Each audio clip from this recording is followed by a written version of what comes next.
Hi everyone, welcome to Carmen's Australian Storytime. It is pouring rain outside, so I thought it was time to read another book. And this is a great book, Rosie, Revere, Engineer. And it's written by Andrea Beattie and illustrated by David Roberts. And it goes with some other books that have been written by Andrea Beattie called Ada Twist, the Scientist, and Iggy Peck, the Architect. I wonder what this book's about. This is the story of Rosie Revere, who dreamed of becoming a great engineer. Where some people see rubbish, Rosie Revere sees inspiration. Alone in her room at night, shy Rosie constructs great inventions from odds and ends, hot dog dispensers, helium pants, python-repelling cheese hats. Rosie's gizmos would astound if she ever let anyone see them. Afraid of failure, she hides them away under her bed until a fateful visit from her great-great-aunt Rose, who shows her that a first flop isn't something to fear, it's something to celebrate. Andrea Beattie and David Roberts, the author-illustrator team behind the classic picture books Iggy Peck, Architect, and Ada Twist, Scientist, have whipped up another stunning, witty invention that honors pursuing one's passion with persistence. The blurb. The blurb was inside the front cover this time. Rosie sees the world a little differently than others. This book sounds so interesting. What do you think her gizmos are? Do you know what an engineer is? An engineer is someone who designs, builds, or looks after machines, materials, or structures. I think we all have a little engineer inside of us because most of us love to create in some way. Let's find out what Rosie gets up to. This is the story of Rosie Revere, who dreamed of becoming a great engineer. In Lila Greer's classroom at Blue River Creek, young Rosie sat shyly, not daring to speak. Use your visual clues. Which child do you think is Rosie Revere? How did you know? I think it is the little girl in the front row who has her mouth shut. How many children are in the class? Can you count them? Can you hear any rhyming words on this page? Yes, revere and engineer, creak and speak. Good job. But when no one saw her, she peeked in the trash for treasures to add to her engineer's stash. And late at night, Rosie rolled up her sleeves and built in her hideaway under the eaves. Can you hear the rhyming words? Trash, stash, sleeves, eaves. Making connections. There is a saying, someone's trash is another person's treasure. Do you recycle things at your house? I love to recycle, and you can make some wonderful things out of the rubbish. Rosie has some very interesting things. I wonder what she will make. Alone in her attic, the moon high above, dear Rosie made gadgets and gizmos she loved. And when she grew sleepy, she hid her machines far under the bed where they'd never be seen. Rosie is making some pretty amazing things, but she is shy and so she hides them under her bed. Are there things you are shy about showing people? I am sometimes shy about showing people my art because I'm worried they will not like it. What a shame for Rosie, because I'm sure everyone would love to see them. When Rosie was young, she had not been so shy. She worked with her hair swooping over one eye and made fine inventions for uncles and aunts, a hot dog dispenser and helium pants.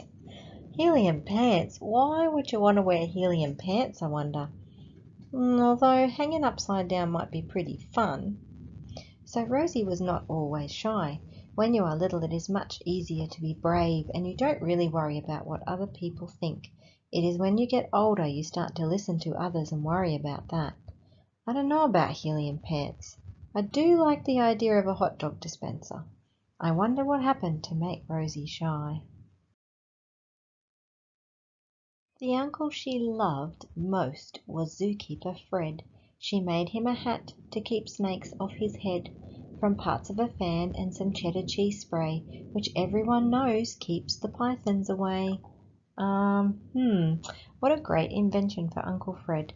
I am not sure that I believe that cheddar cheese spray will keep the pythons away. What do you think about that?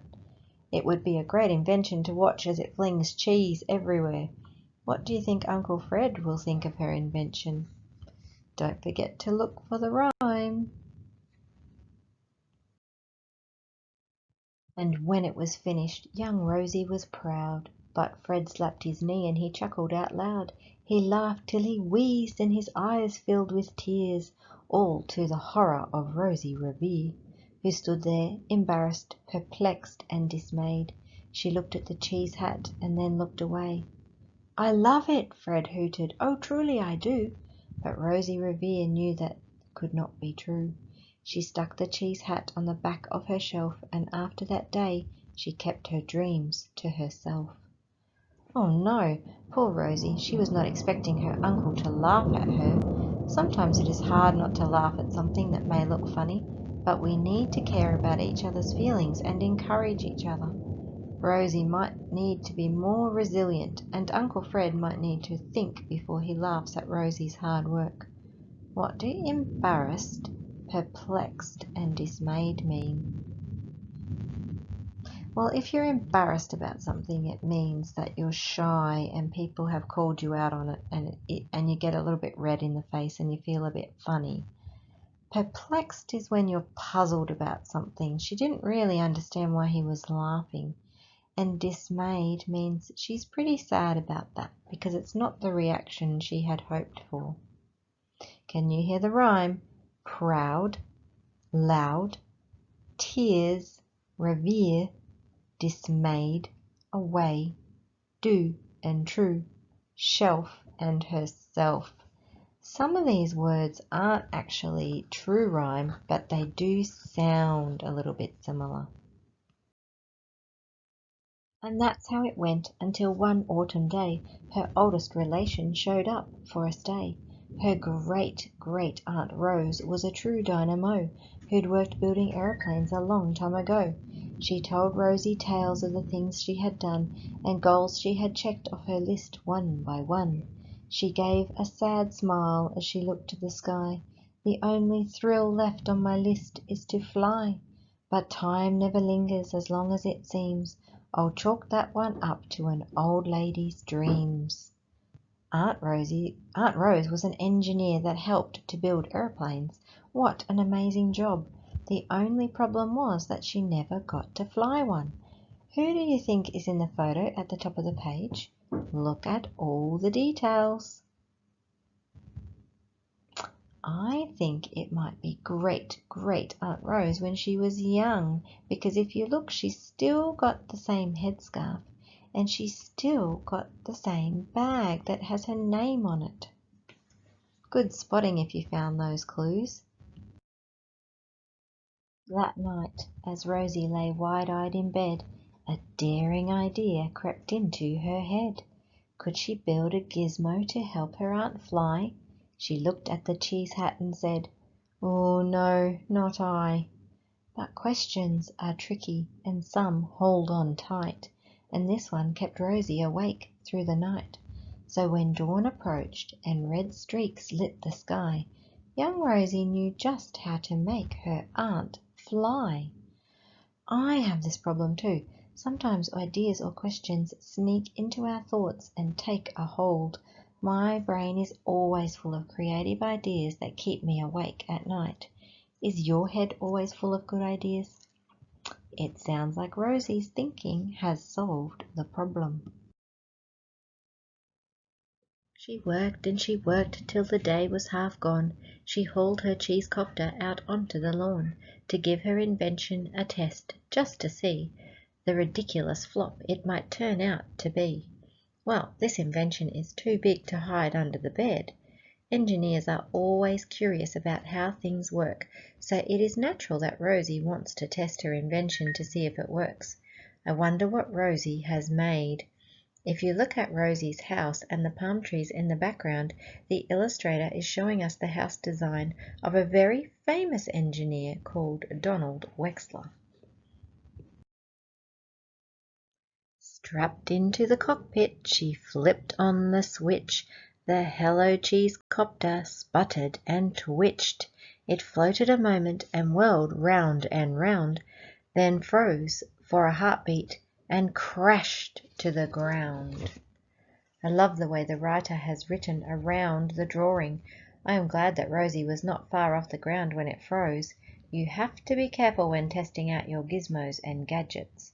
Can you recognize any of the objects that Rosie used to make her cheese copter? A broom, hula hoops, skateboards, lounge chair. Can you see anything else?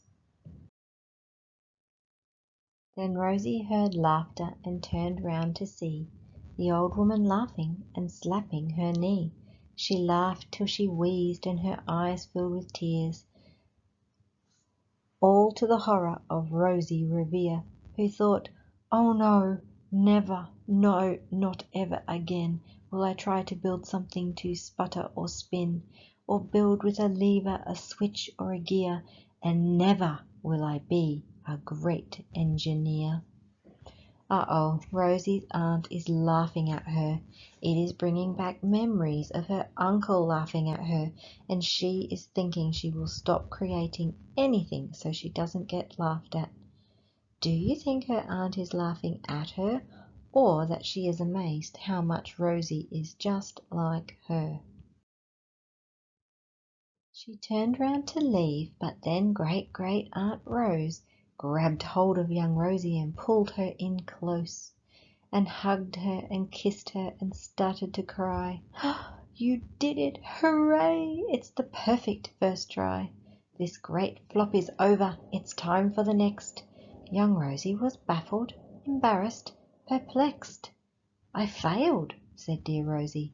"It's just made of trash. Didn't you see it? The cheese copter crashed." "Yes," said her great aunt, "it crashed, that is true. But first it did just what it needed to do. Before it crashed, Rosie, before that, it flew." "Your brilliant first flop was a raging success. Come on, let's get busy and on to the next." She handed a notebook to Rosie Revere, who smiled at her aunt as it all became clear. Life might have its failures, but this was not it.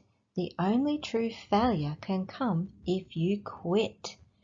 Rosie's aunt was a good communicator and explained to Rosie that in life we often need to try and try at things to be successful. Look at all the machines that fly in the picture. It has taken lots and lots of trying to invent and engineer aeroplanes so that we can fly in the sky. Why do you think Rosie's aunt gave her a notebook? How do you think Rosie is feeling now? They worked till the sun sneaked away to its bed. Aunt Rose tied her handkerchief round Rosie's head and sent her to sleep with a smile ear to ear, to dream the bold dreams of a great engineer. What do you think it means that the sun sneaked its way to bed? Yes, the sun went down. Aunt Rose gave Rosie the gift of time and helped her with her confidence. Sometimes all we need is someone to help us and encourage us to keep going. Is there something you are shy about and want to try? At Blue River Creek, all the kids in grade 2 build gizmos and gadgets and doohickeys too. With each perfect failure, they all stand and cheer, but none quite as proudly as Rosie Revere. How fabulous are these gizmos and gadgets! Rosie has learned to laugh and be resilient along with her classmates. What do you think some of these gizmos are? I can see a log with wheels on the bottom. Interesting. I can see one with torches in a frame, so the girl when she's dancing has spotlights on her. And I can see a boy bouncing on springs. And I think Iggy Peck's there doing some building of his own too. There's lots of interesting things in this picture. If at first you don't succeed, try and try again. These children are so creative and they are encouraging each other. Now the last page actually says, with gratitude is thanks to our parents and grandparents' generation for doing what was needed when it was needed the most. This book is so wonderful for teaching about perseverance, resilience and creativity. It also values our previous generations and the hard work they did so that we can fly and do so many other amazing things. I'm so glad I got to share this with you today. Please comment and subscribe, and I look forward to reading to you again soon.